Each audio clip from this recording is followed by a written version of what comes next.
Beleza. Então, gente, boa noite a todos.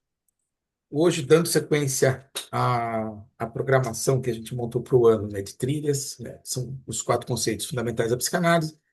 Primeiro semestre, uma visão Freud. Segundo semestre, uma visão Lacan. E nosso terceiro encontro, né, do semestre é com a colega Josiana Deckmann, que é membro de escola da PFCL Brasil, é membro do Fórum do Campo Lacaniano de Curitiba, é coordenadora da Comissão de Cartéis da gestão 2025-26, doutorando em Psicanálise, Saúde e Sociedade pela UVA, Rio de Janeiro, que é a Universidade Veiga de Almeida, né? É, Então, Veiga joia. de Almeida. Josiana, grato por estar aqui com a gente e tá contigo. Então, pessoal, eu recebi um convite, né, para falar no Trilhas, para trabalhar esse conceito da repetição, Wiederholung, assim que pronuncia, né, com Freud.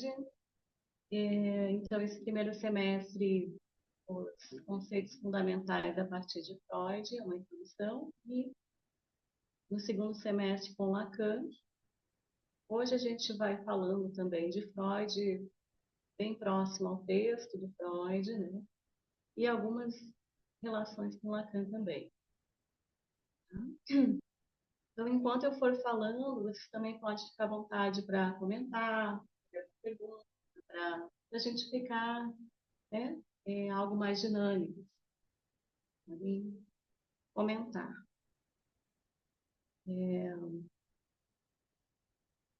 Então, repetição é um dos conceitos fundamentais da psicanálise, né, eleitos por Lacan no seminário 11, juntamente repetição com inconsciente, pulsão e transferência. Temas nossos deste ano. Desde o início, Freud aproxima as ideias de repetição à compulsão. A repetição está ligada ao inconsciente, de onde provém a tensão para que o recalcado venha à tona. O primeiro texto onde Freud falou de repetição foi um texto de 1893, Comunicação Preliminar, onde Freud e Breuer sublinharam a importância da repetição na abordagem da histeria, tendo em vista que, como a gente já sabe, os histéricos, né, a histérica, os histéricos sofrem de resistência, rememorando um sofrimento moral ligado ao antigo trauma. Depois, Freud falou de repetição no texto Para uma Psicologia Científica, em 1895, onde ele elaborou a ideia de facilitação. No sistema percepto-consciência, a consciência produz percepções de excitação provindas do meio externo e de sentimentos de prazer e desprazer que só podem surgir no interior do aparelho psíquico. Então, a partir de um estímulo que chega, né, a gente tem ali um desenho, né, da percepção, o que o sujeito vai formalizar desse estímulo que chega.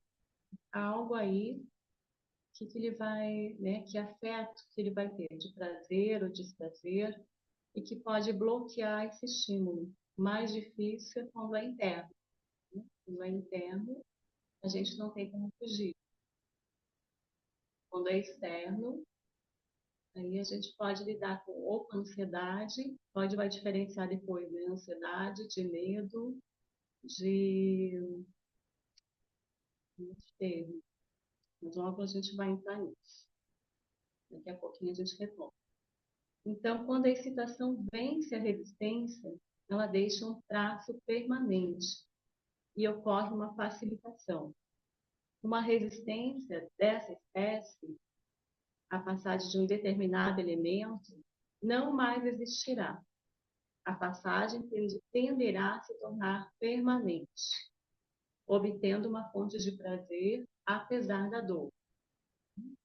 Então, a partir do vencimento de uma resistência, esse será um caminho facilitado. Tinha um professor meu que dizia algo assim que eu nunca esqueci desse exemplo. Ele disse, olha, é como a construção de trilhos, né? Um caminho facilitado. A gente pode dizer que é o caminho do sintoma, né?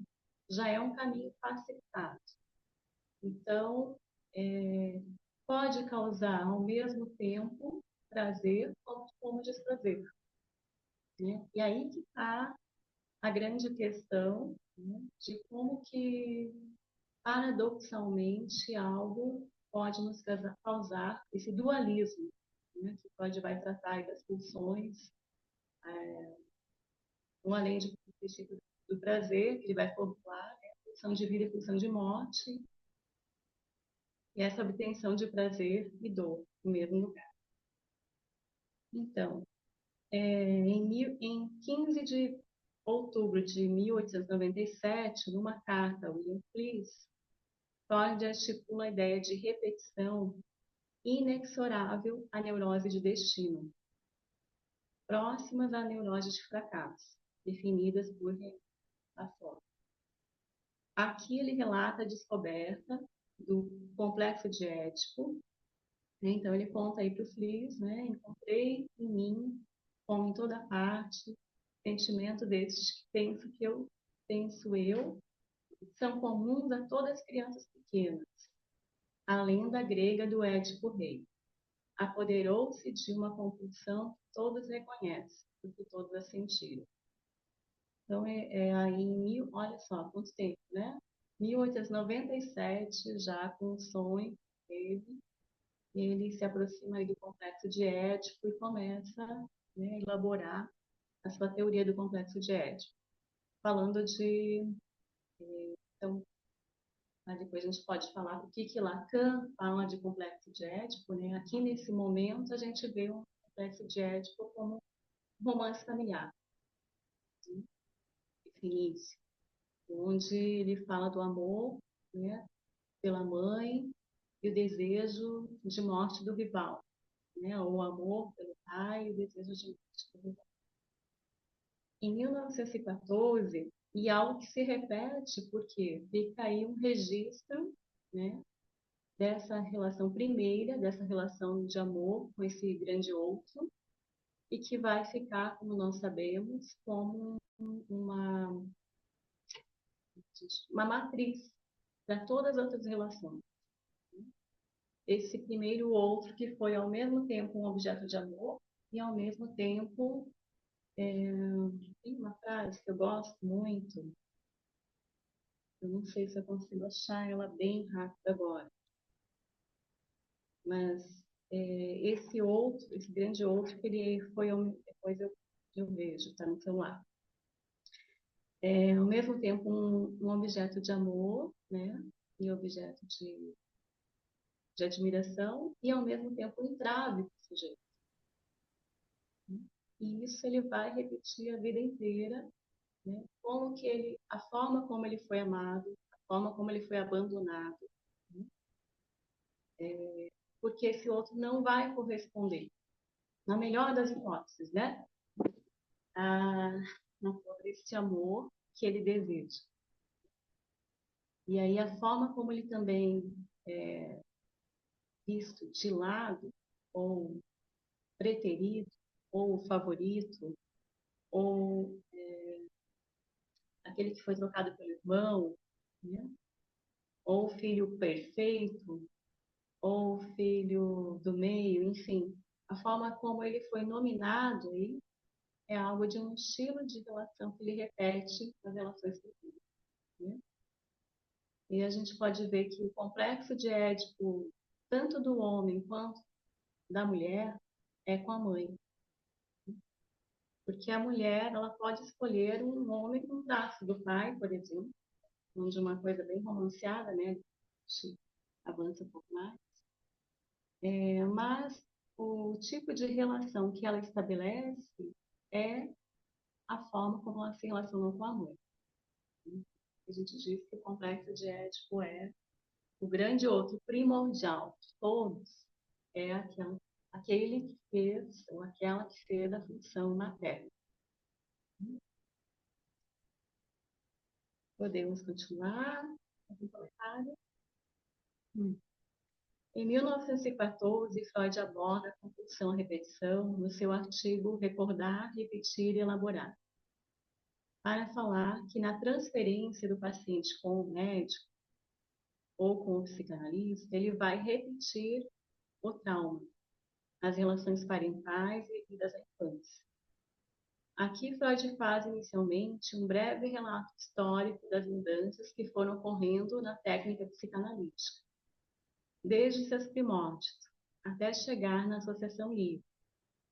Menciona que o analista abandona a tentativa de colocar em foco um momento ou problema específico.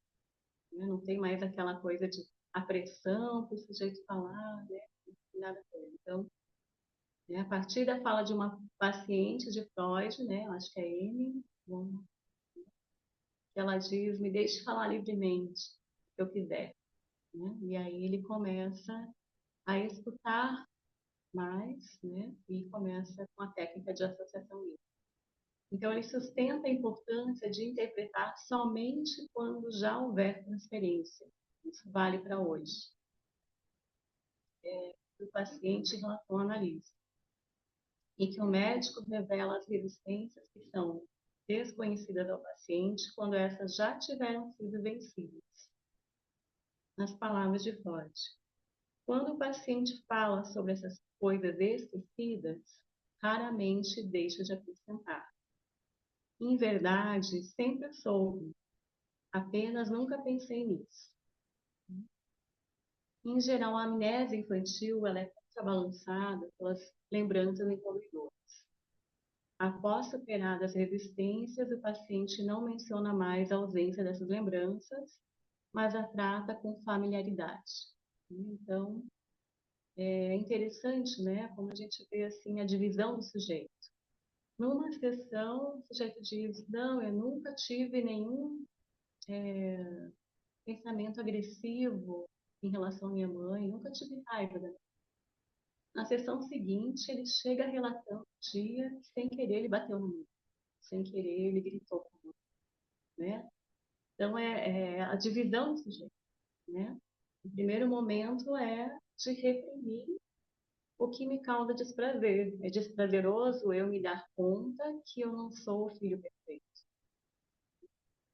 Que eu também tenho maus sentimentos em relação a esse grande outro. Esse grande outro que às vezes é todo, né? Tem um paciente que diz assim, que a avó é alguém que está acima de qualquer pessoa no mundo.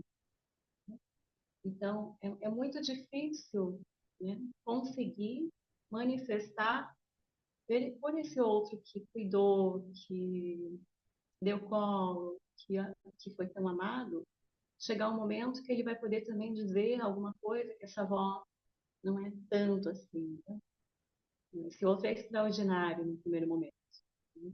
Como que eu vou poder odiar esse outro? Né? Tem uma dívida e o sentimento de culpa.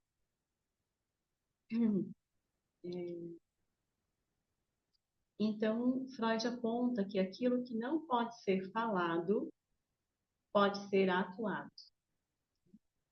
Um acting out. Então, já que nesse texto, né, de 1914, ele fala do acting out, onde o recalcado se reproduz não como uma lembrança, mas como uma ação, repete o ato, sem naturalmente saber estar repetindo. Então, ao invés de eu dizer que eu odeio minha mãe, a mãe dela cala a boca, eu dou um tapa. E o susto depois, né? Ah, que é isso? O que eu fiz? Né? Também de uma questão de uma professora, né, na sala de aula, estava muito incomodada com a bagunça dos alunos. E aí, quase que os alunos não ficam com o celular na sala, né? Isso é uma coisa bem difícil de acontecer. Né? Então, a aluna com o celular, assim, e logo depois que ela esteve muito irritada com os alunos, ela diz, você está gravando? Né? Quando ela chega para a análise, ela diz, que falar disso, porque eu fiquei muito mal depois que eu disse isso. Né? Porque ela disse só que não. Se eu fosse ela, eu teria agido com muita agressividade, teria me sentido muito, né, indignada com um tipo de fala assim. Então, ela vem depois com sentimento de culpa, né? Como que eu fui fazer isso? Porque eu sou uma ótima professora. E será que eu não sou uma boa professora, né? Todas essas questões. Então, quando o sujeito não pôde falar, né? Tenta ali que estava incomodado com a atração, mas ele atua, que foi um ato, no sentido de uma fala ato, que causou algo nela. Freud fala de um paciente, né, que diz que não recorda que costumava ser desafiador e crítico em relação à autoridade dos pais. Ele fica falando para o Freud, né, o paciente dele, não, nunca desafiei meus pais, jamais, nunca fui crítico com meus pais. No entanto, na transferência com Freud, ele age exatamente dessa maneira, sem perceber. Na transferência, o que ocorre? Algo que o sujeito repete sem perceber. Então, o paciente às vezes começa o tratamento com uma repetição desse tipo. A transferência, ela é própria, um fragmento da repetição. E que a repetição é uma transferência do passado específico. Não apenas para o psicanalista, mas também para todos os outros aspectos da situação atual. Então, o sujeito está repetindo ali com o analista, mas ele também está repetindo com o namorado, com a namorada. Né? Esse tipo de relação, ou não relação, né? Ou desencontros que ele teve na sua infância. Então, Freud verificou que quanto maior a resistência, mais extensivamente será a atuação. O acting out, repetição. Substituirá o recordar. À medida que a análise progride, a transferência se torna hostil ou excessivamente intensa e, portanto, precisando de repressão. O recordar imediatamente abre caminho à atuação. Pode ser que numa transferência muito intensa, o sujeito não consiga falar, às vezes. Fica em silêncio muito tempo, fica pensando o que o analista quer que eu diga, né? O que pode agradar, como é que eu vou ser bem visto, né, e amado pelo meu analista. O paciente retira do arsenal do passado as armas com que se defende contra o progresso do tratamento. Armas que lhe temos de arrancar uma a uma. O que é que ele de fato repete ou atua? Ele repete suas inibições, seus sintomas no decorrer do tratamento. Então, Freud fala que nós devemos tratar a doença não como um acontecimento do passado, mas como uma força atual, pois o paciente o experimenta como algo real e contemporâneo. Temos que fazer sobre ele nosso trabalho terapêutico, que consiste em remontá-lo ao passado. Essa fala de uma cebola, né? Descascando essa cebola, né? E manejando essa transferência de modo que o sujeito possa falar, sentir ali a vontade para poder ir falando. Então, repetir evoca um fragmento na vida real. Freud fala também de um paciente que procura análise para se queixar, lamentar. E isso ele chama de política de avestruz. O avestruz, ele não quer se haver com as suas questões. Ele bota a cabeça lá, né? Esconde a cabeça e eu só me queixo porque o culpado é o outro. Como diz o Sartre, o inferno são os outros. A gente, porque você me fez isso, aquele outro. e que fala de uma repressão aí que o paciente adota em relação às suas origens, de não querer saber nada disso. No começo do seminário 20, o Lacan fala, o eu não quer saber de nada disso, do inconsciente. Há uma resistência. Em transferência, o paciente precisa criar coragem para se deparar com aquilo que o eu não quer lembrar, pois causa desprazer. Enquanto não lembramos de fato, acabamos repetindo padrões e experiências sem sentido, como se estivéssemos presos ao destino, ao azar ou à força dos homens. Quanto mais ficamos presos às repetições, mais ficamos parados na vida, sentindo que ela não avança. É o que nós chamamos de neurose. Né? Ai, parece que não sai do lugar. Sempre estou escolhendo, interessante, né? Que esse que é escolhido, esse objeto lá, que você vai falar isso, que esse outro que tem um traço aí que, que é comum à cadeia de outros escolhidos, né? Ele é diferente. Então, um é intelectual, é isso, é aquilo, o outro é baixo, o outro é moreno, o outro é gordo, o outro é isso. Mas tem algo que eles têm em comum. Digamos, o olho azul. Eu escolho sempre homens de olhos azuis. Né? Se a gente for ver, esses homens são completamente diferentes. Mas tem um traço, que é um significante, olhos azuis, que se repete entre todos eles. Mas aí, se a gente for ver, pode ser, tem uma graduação do azul. Pode ser um azul acinzentado, pode ser um azul escuro, pode ser um azul claro.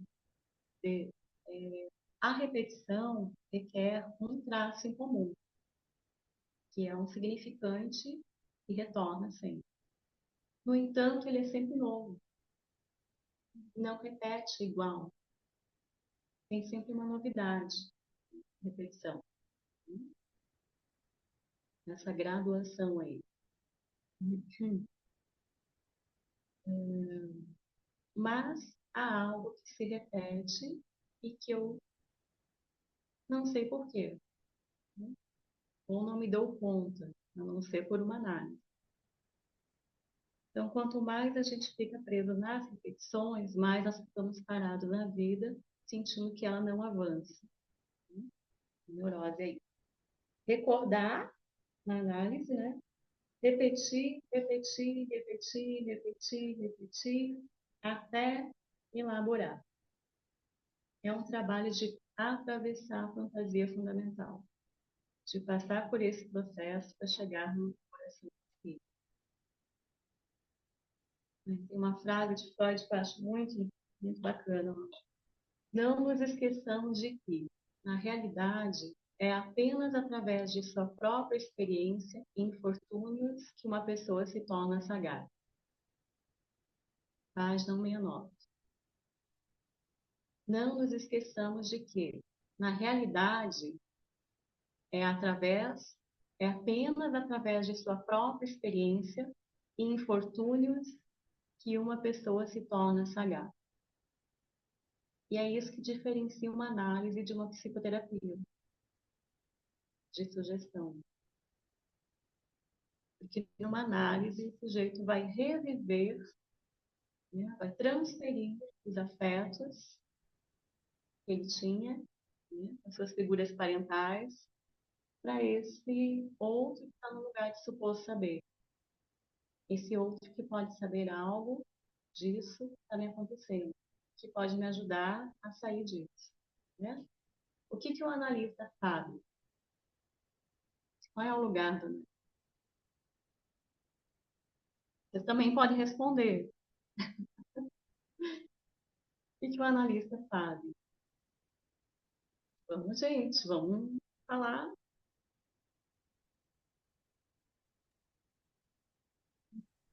Inicialmente, ele supõe, ele faz um semblante que sabe. Semblante de... Essa Essa foi boa, Cláudia. Aham.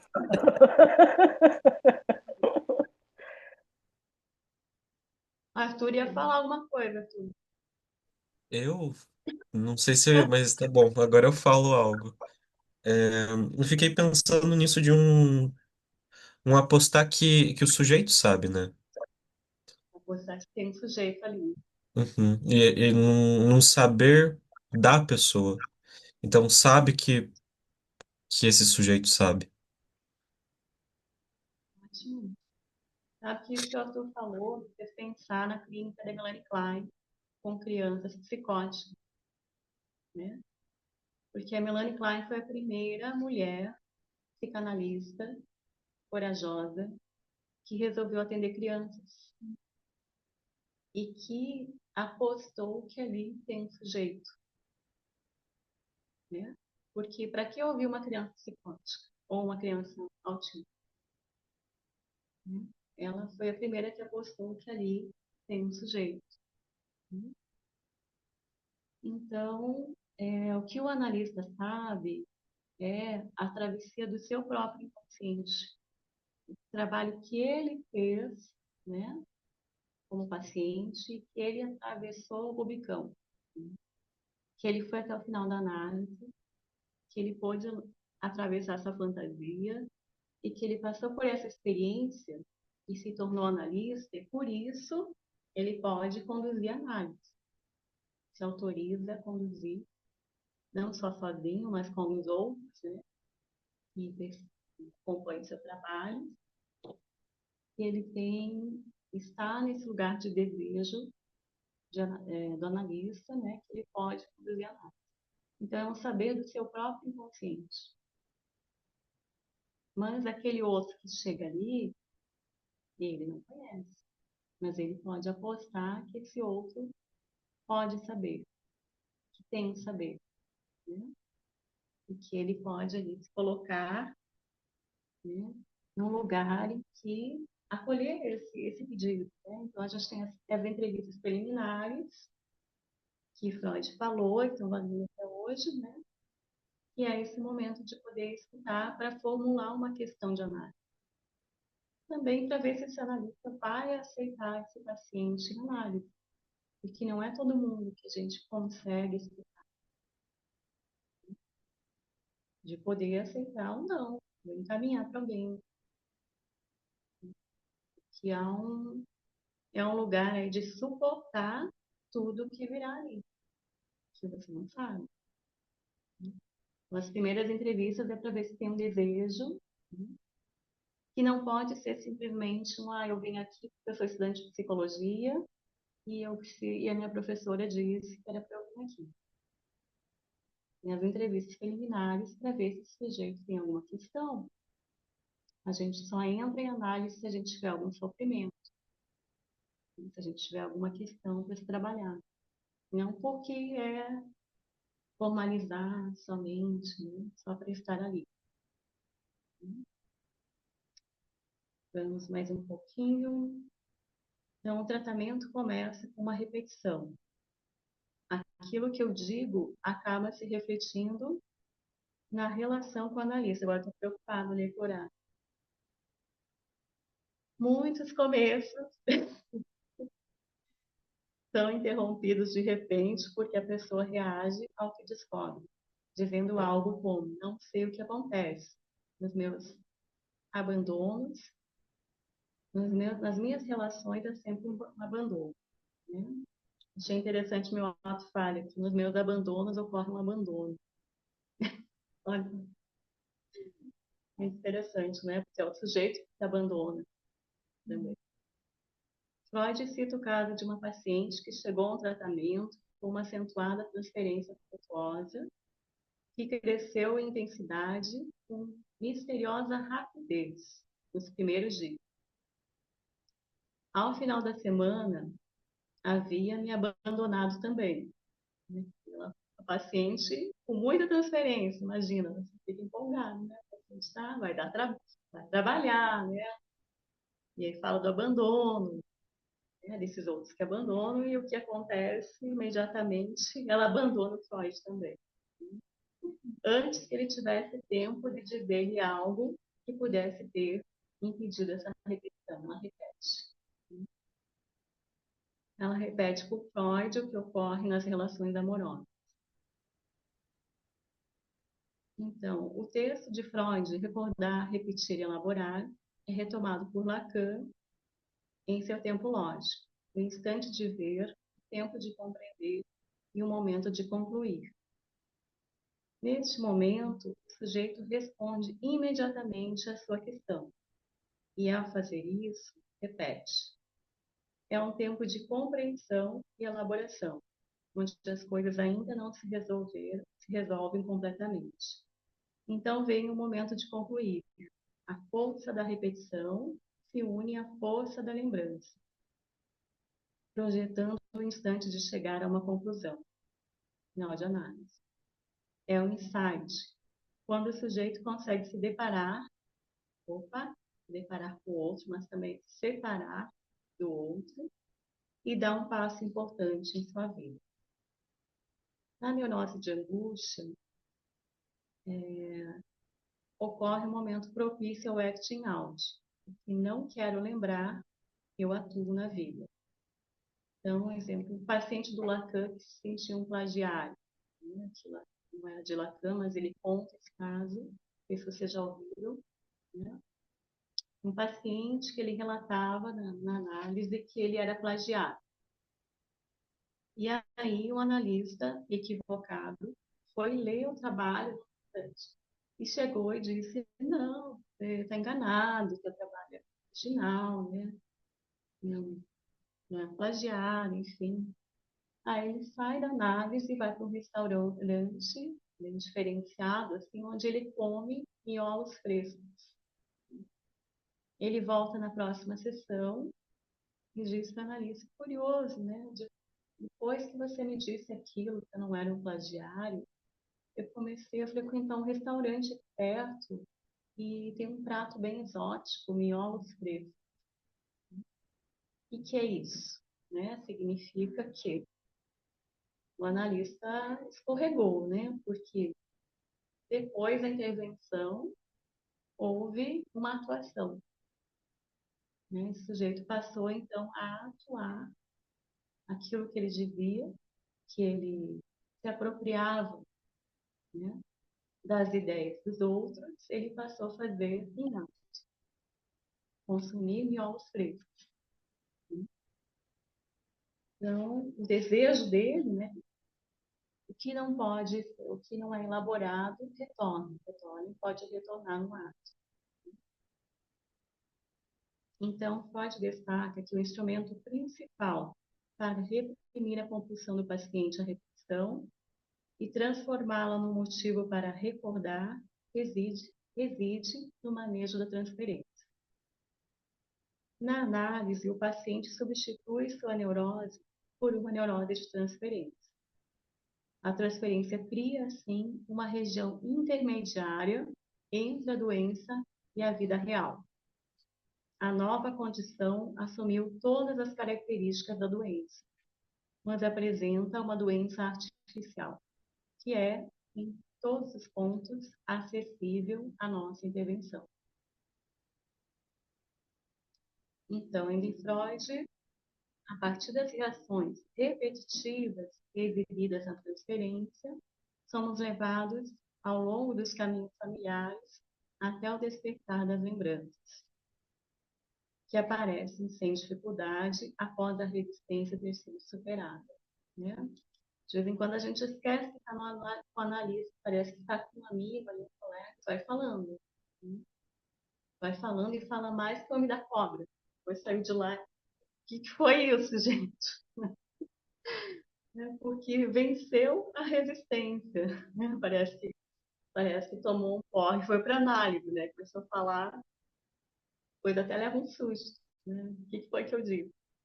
Porque aí há uma relação de confiança, de transferência nesse outro, que o sujeito vai abrindo, né? Largando mão das resistências. Assim a gente espera. Essa elaboração das resistências é uma tarefa árdua para o sujeito da análise, e uma prova de paciência para o analista. No entanto, é a parte do trabalho que efetua as maiores mudanças no paciente e que distingue do tratamento analítico do tipo de tratamento por sugestão. O que o sujeito chama de destino está preso ao que Freud conceitou em 1920. Então, agora a gente vai entrar em além do princípio do prazer, né, que foi um texto fundamental, onde, né, nas últimas elaborações de Freud, ele elabora aí o conceito de pulsão de morte. Né? Então, ele vai falar aí da compulsão à repetição, e isto é o que é destino. É a compulsão à repetição. É ali que o sujeito está preso. É ali que ele está amarrado. É a fantasia do sujeito. Freud inicia seu trabalho abordando o princípio do prazer como funcionamento primário do aparelho mental. Há um esforço para manter a tensão tão baixa quanto possível, ou pelo menos constante. Então, o princípio do prazer, o que é? É essa tentativa aí, né, do eu de rebaixamento de qualquer tensão, de constância, né? Princípio de constância, de manter, não quero me incomodar, quero me estressar, né? Quero manter isso tranquilamente, né? Esse, como se a felicidade fosse a tranquilidade de você não receber nenhum estímulo intenso demais. O que ele vai falar aqui é, enfim, que em última instância o que o eu procura é um estado de nirvana, é um estado antes mesmo do nascimento, sem qualquer tensão. Qualquer quantidade de excitação adversa ao funcionamento do aparelho é sentida como desagradável. Porém, do ponto de vista da autopreservação ante o mundo externo, ele é ineficaz e mesmo perigoso. Por que que o princípio do prazer pode ser perigoso? Será? O que vocês acham? Porque pode levar, inclusive, à morte, não é? E aí, se a gente for dar um salto muito grande, Lacan é o gozo. Aquela repetição, o automaton. Então, sob as influências de autopreservação do ego, ele é substituído pelo princípio de realidade. O princípio de realidade não abandona o movimento de obter prazer, mas ele adia a satisfação. Né? Aquela história da mãe passeando com as crianças. Mãe, compra isso, mãe, compra aquilo, mãe, dá um picolé, mãe, dá um sorvete. Na volta a gente passa aí. Nessa volta não tem, né? Todo mundo sabe disso. Mas aí é esse princípio de realidade, né? Quer dizer que eu vou, esse sujeitinho vai ter que aprender a esperar, né? Vai ter que aprender a lidar com a frustração. Então, ou que sonha depois à noite, como a filha do Freud sonhou, que estava comendo morango, né? Que no sonho aí realiza aquilo que ele não teve durante o dia. Uma realização bem direta de desejo. Então, o princípio de realidade não abandona o movimento do prazer, mas adia a satisfação.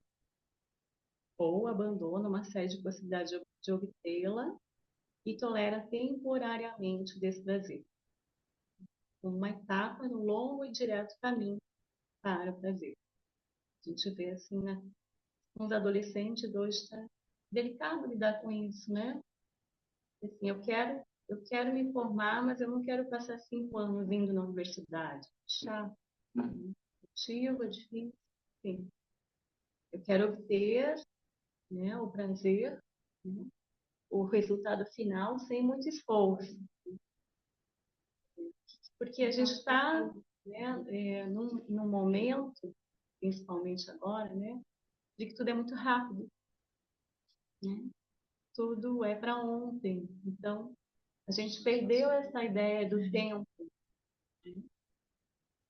E Você não precisa, agora você faz um curso de graduação lá em 6 meses, você se torna um psicanalista. Uma loucura.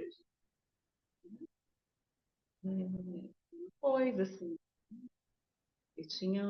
Quando eu trabalhei no CAPS, tinha um psicótico do meu lado e a gente começava o grupo de apoio, dizia, sou Josiana, psicóloga e psicanalista.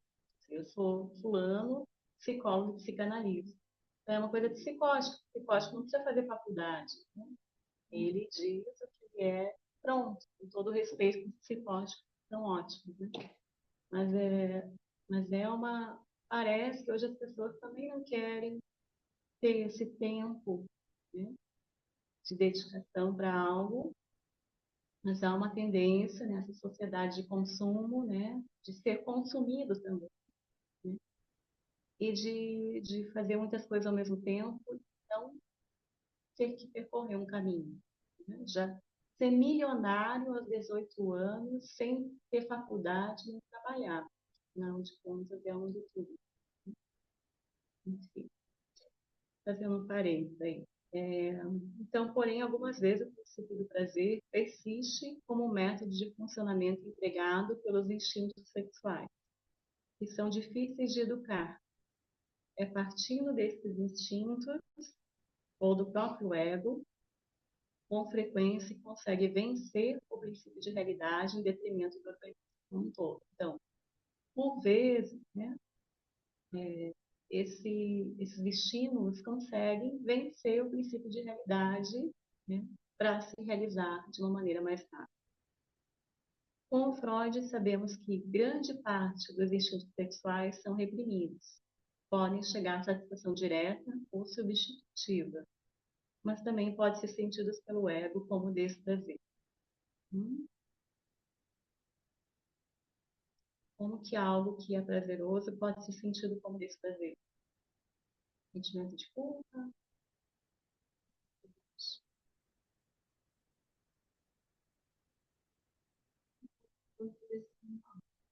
Uhum. Depois vem a culpa, né?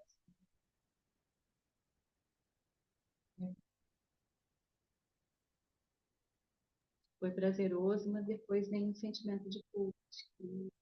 Ô, Josiana, a gente não consegue escutar aqui. A gente não consegue ouvir o que a pessoa falou. Traduz aí para nós. A Gabriela citou o uso de droga, né? Como um uso direto, uma satisfação direta, que é prazerosa, mas que para o ego, né, é tido como desprazer, porque gera um sentimento de culpa aí. Pode ser, né, a longo prazo, numa compulsão, né, que a gente pode pensar pode ser que se torne algo automaton, né, do automaton, né, questão de morte, né? Vamos ver mais adiante. É mais complexo que isso. A gente teria que se dedicar mais. Não há dúvida de que todo esse prazer neurótico é um prazer que não pode ser sentido como tal. Então, todo desprazer neurótico é um prazer que não pode ser sentido como tal. Freud recorre a situações em que misteriosamente a lembrança de algo desprazeroso retorna nos sonhos, como na neurose traumática e na neurose de guerra. Menciona que o quadro sintomático apresentado pela neurose traumática aproxima-se da histeria pela abundância dos sintomas motores semelhantes. Em geral, ultrapassam em seus sinais fortemente acentuados de indisposição subjetiva, se assemelhando à hipocondria e melancolia, além de uma debilidade e perpetuação mais abrangente das capacidades mentais. Freud relaciona o fator surpresa ao da neurose traumática, pois o sujeito não estava preparado para aquele acontecimento, né? É diferente da ansiedade, que eu falava antes, né, bem no início. Ansiedade, você está esperando o perigo. Alguma coisa vai acontecer. O ansioso é isso, ele antecipa algo do futuro. Algo vai acontecer. Pode não aconteça, já está prevendo o que vai acontecer. Se prepara para ele, ainda que seja algo desconhecido. Difere do medo. No medo há um objeto específico. Já o susto é um estado que alguém fica quando entrou no perigo e não estava preparado para ele. E é isso que Freud fala que ocorre na neurose traumática. O sujeito né, aquela coisa de cair de paraquedas, né? Se depara ali com algo do horror, do real, né? Sem um preparo para aquilo, né? E aí é a questão traumática, um acidente, né? Algo ali, a gente pode pensar algo para algumas pessoas, né? Para muitas pessoas, o que foi a pandemia, por exemplo, que resta aí algo do traumático para ser elaborado e que aparece nos sonhos. E aí Freud se questiona, né? Como que o sonho, né? Será que a nossa teoria dos sonhos não está correta? Como assim? Como que tem sonhos que não se parecem com realização de desejo? Como que há sonhos em que ocorre a repetição de cenas traumáticas, de cenas que causam um horror ao sujeito, e ele acorda de susto, de novo, de novo, de novo. Por que que isso se repete? Isso foi uma questão para ele. A gente já vai falar disso de novo. Então, essa se pergunta, né? Será que tem a ver com as tendências misteriosas, masoquistas do ego? Aí ele também vai falar das brincadeiras das crianças.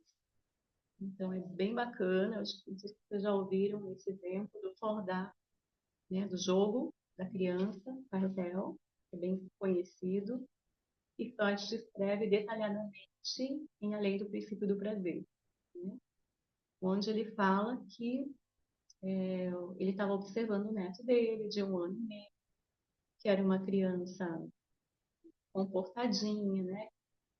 Tranquila. Quando a mãe saía, apesar dele ser muito apegado à mãe, ele deixava, não se incomodava tanto, deixava que ela saísse. E aí Freud começou a observar que ele fazia uma brincadeira. Ele jogava, além do berço, um objeto. Primeiro que ele jogava num canto do quarto um monte de objetos, um monte de coisa. Criança faz muito isso, né? Ficar jogando. Depois ele fez uma outra brincadeira que era jogar algo que parecia um carretel para fora, distante do olhar dele, onde ele dizia: "Oh!", não, ele associou a for, foi embora, né? "Oh!", né? E depois ele puxava e daí tinha uma satisfação maior, uma alegria, quando ele dizia: "Ah!", né? Então, for, foi, dá, aqui de volta, foi embora e está aqui, né? E essa brincadeira, né, Freud perguntou por que será que não causa desprazer a ele? Ao contrário, causava muita satisfação. Que neste momento ele estava ativo, né? Ao contrário do que em geral ele estava passivo, numa posição de que a mãe sai e volta quando quiser e ele está ali, né? Ah, exatamente, né? O Tiago falou agora. Não é você que me deixa, sou eu que te mando embora. Então pode ir. Eu que estou deixando você. Né? Então a satisfação da brincadeira, né? E a importância das brincadeiras infantis, onde a criança rememora as lembranças, né? Insatisfatórias, desprazerosas, mas ali ele é ativo, ali ele controla o jogo. Então é uma forma que a criança vai elaborar isso que é desprazeroso, que se torna prazeroso. E que a gente pode comparar com a gente, nós adultos, né? Quando a gente vai assistir um espetáculo teatral, por exemplo. A gente assiste lá um drama, uma tragédia grega, terrível, mas sai de lá leve, sorrindo. Como assim? Foi assistir lá, morreu todo mundo. O que é isso, né? Assistir o Édipo, assistir o Hamlet, sai de lá, parece com a alma lavada. Né? Então, o Quiné fala muito disso no livro dele. Ele é psicanalista, a Gabi estava perguntando o Quiné. E também psiquiatra, também diretor de teatro, né? Onde ele vai falar no livro, me fugiu o título agora, né?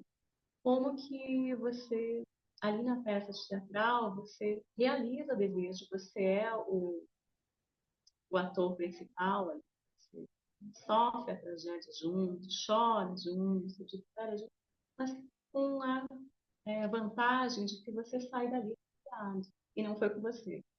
Né? Você pôde viver tudo aquilo que era de um desejo proibido, né? De algo que não seria do princípio do prazer, mas você pode viver sem ter os prejuízos disso. Então, digamos que é um paralelo aí com o brincar da criança.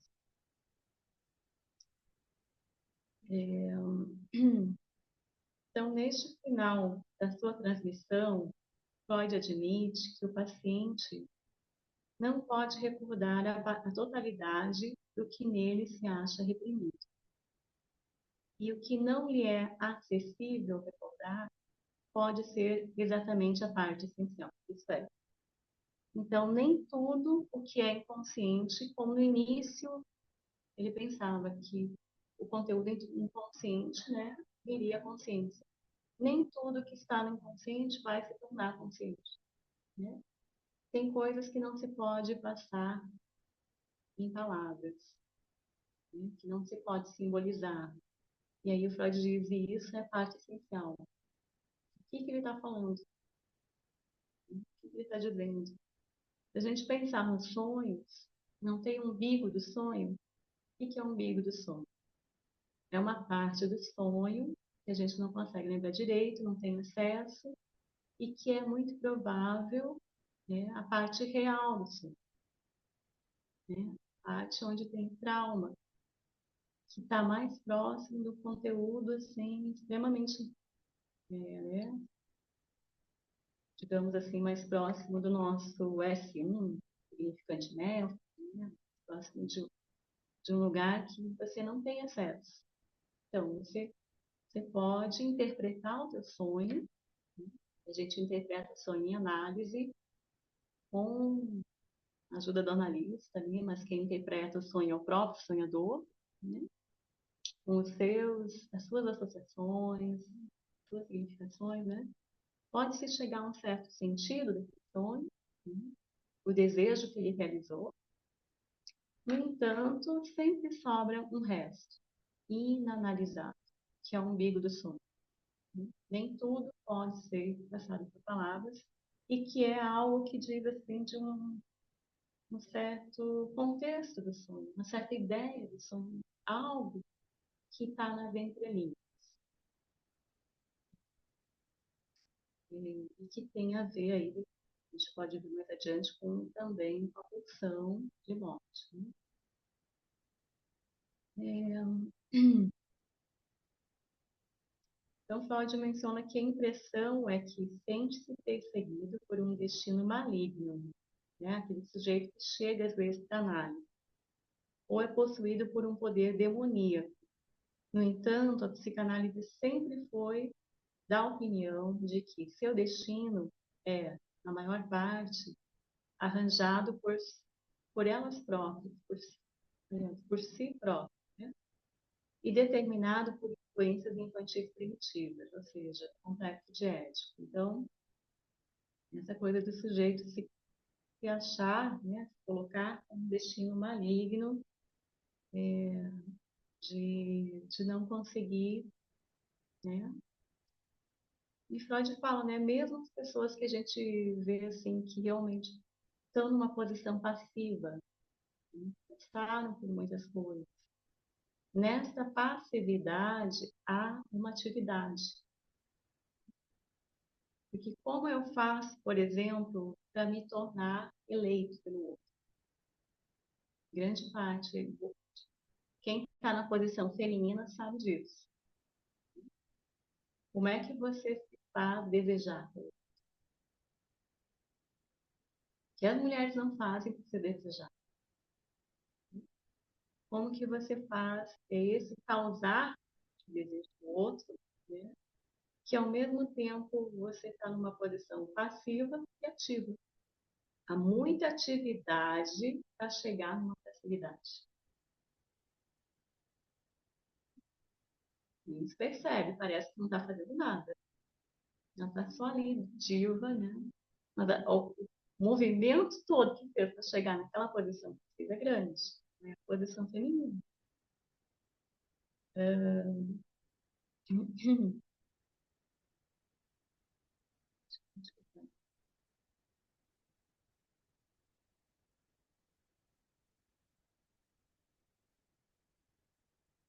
Então, nas neuroses traumáticas, os sonhos esforçam-se por dominar retrospectivamente o estímulo, desenvolvendo a ansiedade cuja omissão constituiu a causa da neurose traumática. Então, nos sonhos, né, no caso das neuroses traumáticas, em que esses sonhos repetem sempre aquela cena traumática, é uma tentativa no sonho de uma elaboração disso que foi um susto, né, que não teve, então causa uma ansiedade, né, porque é uma tentativa retroativa, né, de tentar lidar com aquilo que se deu de uma forma assim, tão se deparar com o real imediatamente. Né? Freud vai falar também que então, tem sonhos que o sonho tende a ser uma realização de desejo, mas há sonhos, né, de repetição e que tem a ver aí com a pulsão de morte. Então, algo se satisfaz no sonho. Né? Pode não haver uma satisfação prazerosa, mas pode ser uma satisfação aí do meu superego, de um sentimento de culpa, de castigar o sujeito. Sonhos de castigo, em situações que o sujeito acha que ele, digamos assim, que ele se sente culpado por algo e precisa ser, né, precisa ser castigado. Então tem um texto do Freud que é ótimo, né?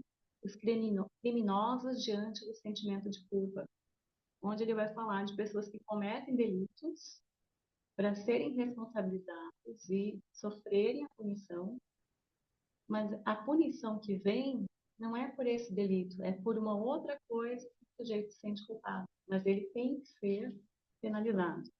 Então, esses sonhos são mais ou menos isso, né? Há uma satisfação, confio na fantasia, há uma satisfação super egóica, o sujeito ser, né, ser ali castigado. Quer falar alguma coisa, Tiago? Então, vamos lá.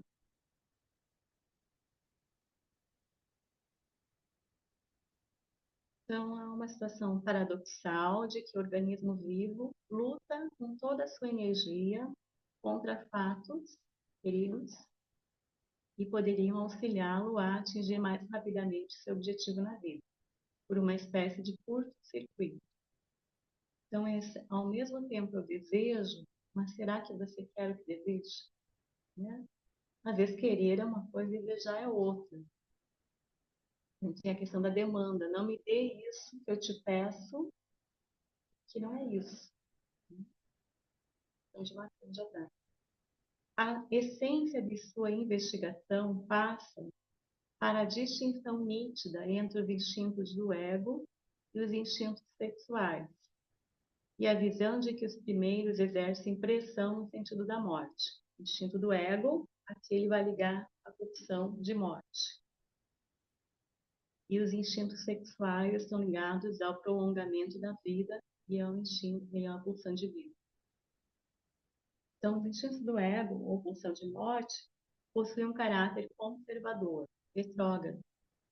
Corresponde a uma pulsão de repetição, pois procuram restaurar o estado animado. Buscam a redução das tensões.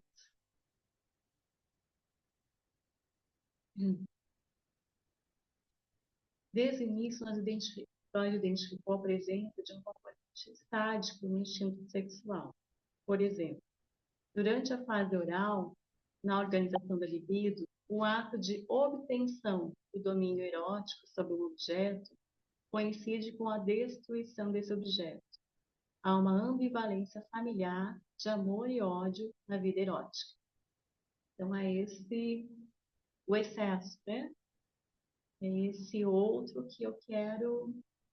Então, acho que nas relações passionais, a gente vê isso com muita clareza, né? É essa mulher, esse homem que quer, como é que eu vou dizer? Tem tanta coisa na cabeça. É, tá. É esse traço, que é o objeto A, que se encontra no outro e que o sujeito vê como seu também, né? Se a gente for desenhar o eu, o outro, dois círculos e aproximá-los, eu vou ter uma intersecção. Consegue imaginar? Essa intersecção tem a ver com o objeto A, né? E esse outro que tem algum traço, que é esse a mais, que é isso que me fiz, né? Esse a mais, eu vejo, é uma parte de mim no outro, mas é do outro, né? Então, esse sujeito que diz, não, mas ela é minha. Não, mas essa boca aí é minha, meu, né? Ninguém passa. Isso de se apropriar desse outro como algo seu, né? E aí eu lembrei de aquela dançarina, né, que pede a cabeça do João Batista. Como é que era o nome dela? Lembra? A Salomé. O que a Salomé faz? Ela encontra o João Batista e ela quer um beijo do João Batista. O João Batista diz que ele nunca vai beijar. Nunca. Never. E isso causa algo nela que é enlouquecida. Enlouquecida. Causa desejo nela. E ela vai fazer lá para o faraó a dança dos sete véus. E na dança, a peça, assim, não se descreve a dança, porque é uma dança que é um ato, né? Ela faz a dança, todo mundo fica empatado, aquela coisa que ninguém fala nada. Foi isso, né? A dança. E aí o faraó diz que ela pode pedir o que ela quiser. O que ela pede? Sabe? Pede a cabeça do João Batista. Você está maluca, você está louco, o que é isso? Não, você disse que eu podia pedir o que eu quiser. Eu quero a cabeça do João Batista porque ele me pertence. É meu. E aí ele, tá, manda-se fazer o que ela está pedindo. Tá louco? Aí trazem lá, né, uma bandeja, olha o horror, né? Aquela cabeça. O que ela vai fazer? Ela vai beijar a boca, aquela cabeça ali. Porque aquela boca era dela. Olha onde que chega o gozo, né? Então, a gente fala assim, esse objeto que ao mesmo tempo amado, ele é odiado, né? Quando esse outro não corresponde a isso, né? E aí pode-se chegar aos extremos de aniquilação desse. No circuito que a gente vai ver da função, né? Sai uma flechinha do sujeito em relação ao objeto, que é o recorte, é a boca, né?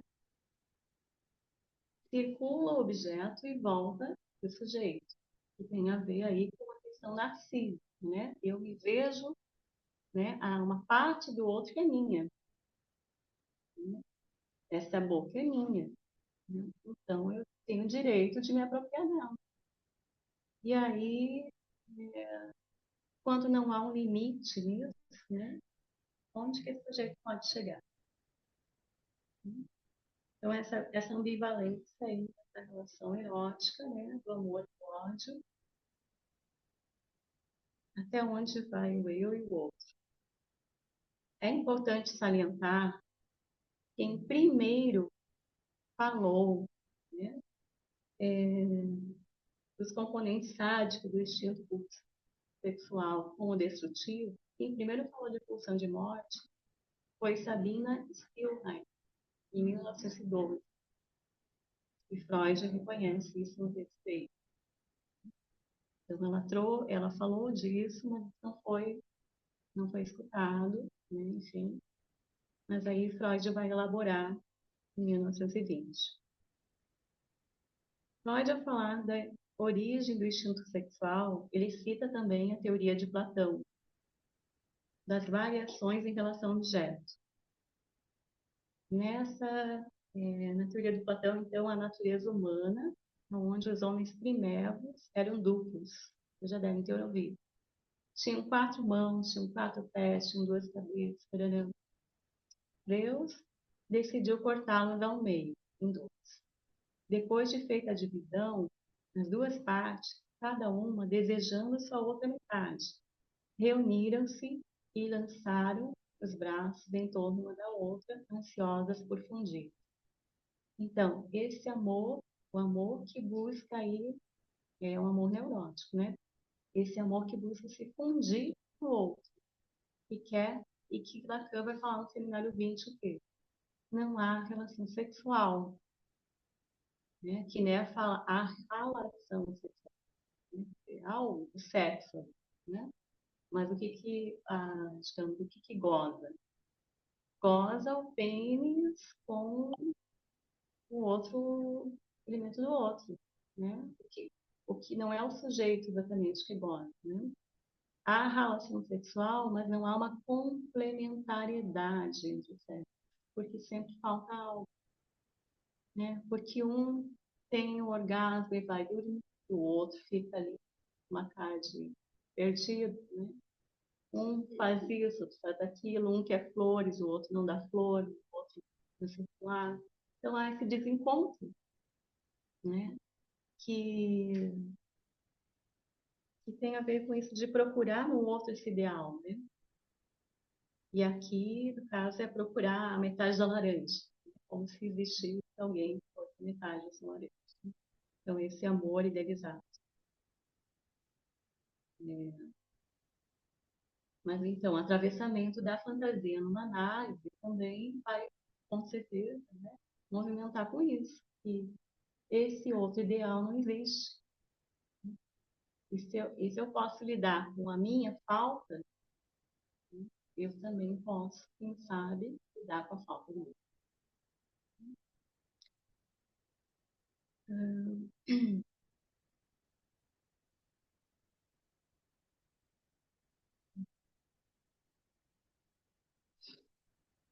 Eu acho que eu podia assim, abrir agora para algumas perguntas de vocês, né? Que já são o quê? 9h20. Falei mais do filme da cobra, como dizem. Quem é que gostaria de fazer um comentário, pergunta, né? Esse assunto é um assunto interessantíssimo, enfim, um dos conceitos fundamentais. O que significa conceitos fundamentais? Sem os 4 conceitos fundamentais, não há psicanálise. Então, algo importante, né? E a gente não esgotou, obviamente, a gente está fazendo aqui uma introdução. Eu gostaria de escutar vocês, comentários, perguntas, né? Passando a palavra.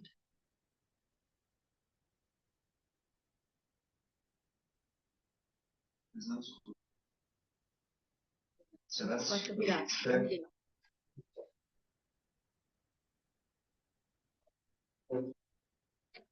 Dá para ouvir aí? Sim, Thiago, manda bala. Ah, o que você trouxe o romance familiar, trouxe édipo, né, em vez de pensar a repetição, a partir daquilo que você, da tua fala, a repetição em ato daquele afeto que é reprimido, que não é tolerado. Uhum. Isso aqui, talvez, por exemplo, não ser tolerada a ideia de falta nesse grande outro parental, pensando na idealização desses aqui, que não tolerar a falta neles é também não, não conceber a falta em mim. E, por exemplo, não conceber um erro, ou ser um passivo de erros, e passar a vida apontando os erros em todas aquelas relações imaginárias de a ponto de as pessoas não terem medo de ficar perto de, enfim, isso que me vem caso, é, mas me deu isso, né, de pensar a possibilidade para repetição, mas dessa repetição, né, que se repete em todos aqueles meus relacionamentos imaginários, daquilo que reprimi, que eu não consigo perceber, né, a falta no grande outro, Uhum. né, que, que talvez teria aquela consequência que você já me percebeu.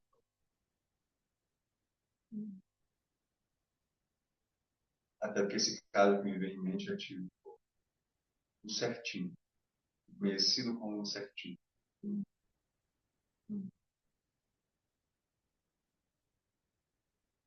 Enfim, o que você acha disso?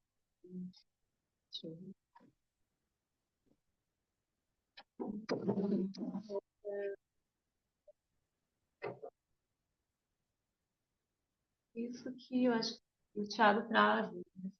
Esse lugar do sujeito enquanto certinho da família.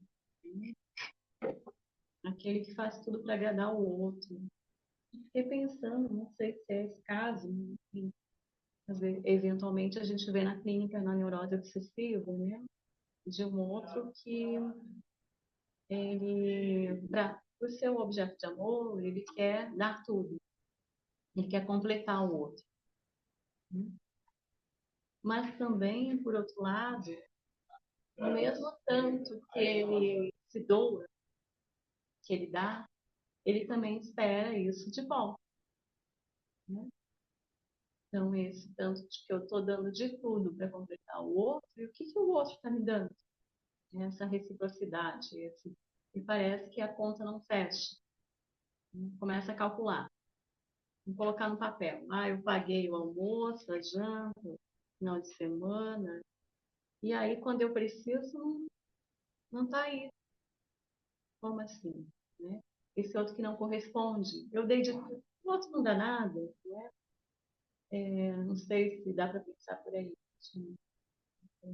Eu lembrei de um caso que foi da Marianita, eu acho que foi a Marianita, que, ó, do cara que era o Tudão. Tudão. O Tudão era assim, a mulher disse assim, mas será que na varanda ia ficar legal colocar assim, dessa mambaia, dessa mambaia, não sei quantas rosas, que não, ele só ouvia aqui. Outro dia ela acordava, estava lá dessa mambaia, as flores, de tudo que é cor, é o Tudão. Nossa, amor, o que é isso? Aí ele já tinha dado, né? E se ele imaginava que ela queria uma coisa, ele já antecipava e dava, né? Tem umas brincadeiras assim na internet, né? Eu não sou mandada pela mulher. Antes que ela me peça para lavar louça, eu já lavei. Antes que ela me peça para fazer tal coisa, eu já fiz. né? Então, o Tudão, ele fazia tudo isso, né? Só que a queixa dele na análise era de que as relações dele não duravam. Que lógica é essa, né? Que eu dou de tudo e a mulher não fica. Como assim, né? Como isso, né? Os objetos de amor dele, ninguém ficava junto com ele, ele fazia de tudo, dava de tudo. Mas que lugar que sobra para o outro desejar, se você dá tudo, né? Na mesma medida que ele dava tudo, ele também tinha uma série de exigências, né, desse outro. Que, né? Então, aí você também fiquei pensando no lugar da mãe, né? Aquela mãe que faz tudo pelos filhos, que largou a vida pelos filhos, né? Mas quando vem a cobrança, a conta está grande. E aí não vai ter aquilo tudo que ela está imaginando de receber de bom. Que o outro vai faltar. E nunca é do jeito que você imaginou que o outro vai ser. Nunca é. Ainda mais filho, né? Então a gente sabe que a gente que filho não vai entregar tudo para a mãe mesmo, e ainda, e melhor que não entregue. E é um bom sinal que voar é melhor. Sim, sei que tem a ver com isso, Thiago. Se você está falando, sei. Isso, porque talvez algo que eu não trouxe aqui é o certinho, ele tenta e estudou profundamente a sociedade dos seus pais para justificar todos os atos. E justifica, de fato, não há erro nenhum nos seus pais. Não é erro nos pais. Não há erro. Porque está tudo justificado pela sociedade, como a sociedade funcionava à época. E quando eu trouxe a coisa de uma repetição, um erro que talvez ele até inclua, que ele saiba inconscientemente que há, né, mas que não consegue apontar. Assim, passa a vida apontando em todas essas relações identitárias, tá? Se tornar alguém a ser temido, assim, né? Por isso que eu falei essa coisa de pensar, né, a repetição de um afeto, um pensamento vulnerável, mas repetir em ato Você acha assim, todos os outros. você pensa que ele tem uma resistência a reconhecer a falta no outro.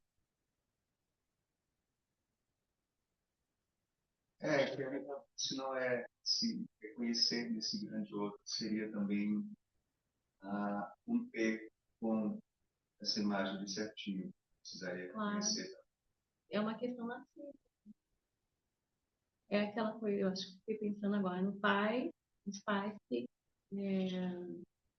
projetam no filho, que o filho realize os sonhos dele, que ele não conseguiu. E que elogia muito o filho. E se esse filho não corresponde, cai assim de uma maneira.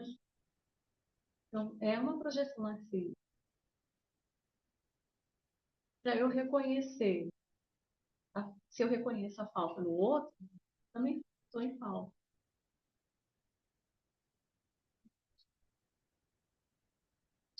Exatamente o que você falou. Foi isso.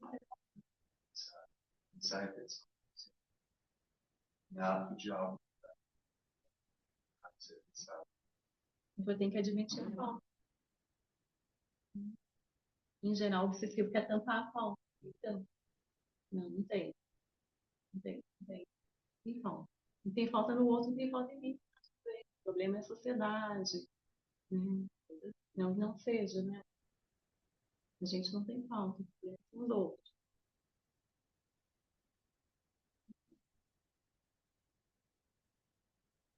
Essa coisa que você trouxe do desprazer, né? Por causa do sofrimento. Ser certinho. É o prazer e o desprazer ao mesmo tempo. Né? E sustentar Porque isso. sustentar ser certinho é complicado. É o sintoma, né? Então, Gabi.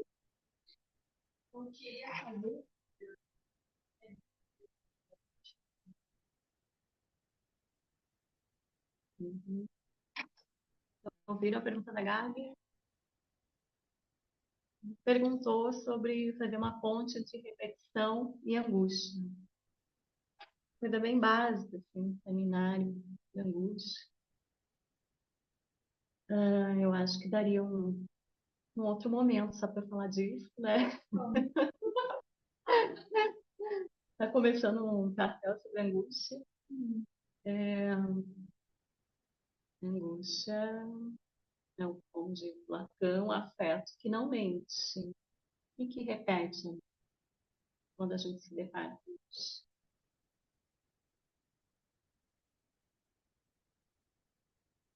O que aparece?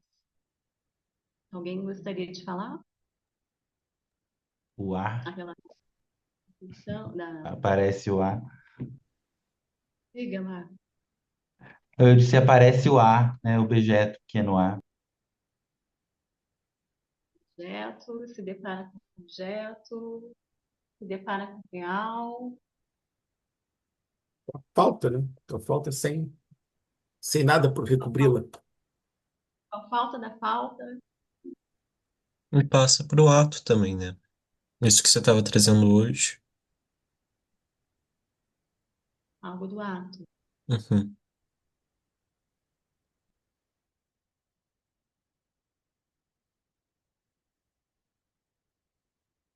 E essa perspectiva, se deparar com isso que não tem o que dizer, né? Que não tem palavras, que não dá para contornar todo o significante. Tal né? Ah, dor indescritível, coisa que a gente vai para análise e tenta elaborar, tenta se aproximar. Sempre vai se aproximando um pouco mais. E que é isso que Freud falou, que nem tudo pode ser dito. Isso que fica nos intervalos, quer dizer, quando o sujeito fica trabalhando na análise, suas questões, seu fantasma, né? Tem o automaton, que tem a ver com os significantes da cadeia de significantes que se repetem, né? Que é a repetição. Tem a tique, né?